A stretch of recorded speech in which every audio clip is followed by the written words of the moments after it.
છે, પણ ગામમાં કોઈને ગરવા નથી દેવા.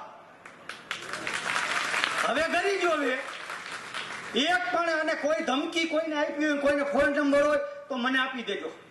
એવો કયો ઘરે ધમકી દેવા વાળો પેદા થયો? અમારા ઘરમાં થાંભલા કરી કે અમે તમારા ઘરમાં નહીં કરી? ગરવું અમને. અને જે આ મિનિસ્ટરો, આ જેમાં ધારાસભ્યો બધાય મારા દીકરા ઢોરા જેવા થઈ ગયા. ખબર હોય તો ઘરે આવીને પાણી પીએ, ખબર છે ને, આખો દી તરવ મારીએ. અહીંયા આટો મારી બાજુ હોય ઉલટી કરે. હવે એને ઉલટી તો શું આવે, જબા ફાડવા હે. એકને નથી મૂકવો. જો ખેડૂતનું વળતર પૂરું ન મળે એટલે એક જે મિનિસ્ટરો લાલ ગાડીમાં રખડે ને 108 માં ગાલવાય, અને બાપને આમ કઈ ગાલવાય.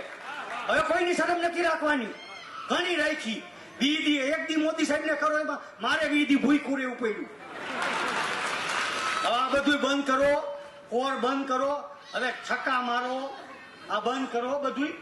અને હવે હે ને બધા ખરપિયા બનાવી લ્યો અને સીધું તૂટી પડવાનું. અને મોરબીમાં જે અમારા પન્નારાભાઈ ને જે ધમકી આપી એને તો હવે કાળવાળો છે. બહુ હારા માણાની દીકરી અહીંયા પાછી પોલ બદલી કરીને લઈ આવ્યા. એને તો કાલ મળવું પડશે ચોક્કસ જઈ. મને અત્યારે ખબર પડી, એટલે કાલ તો એનો વારો કાઢવો એ. પછી આપણે આગળ વધવું છે. અને કલેક્ટરશ્રીએ જે ઝવેરી સાહેબે ઓર્ડર આપ્યો, એના બાપના ખેતર હતા, અમારા બાપના ઈ પકડ્યા હોય. અને જો થાંભલે નો બધું તો અમુક ત્યાં પેટ નો નહીં.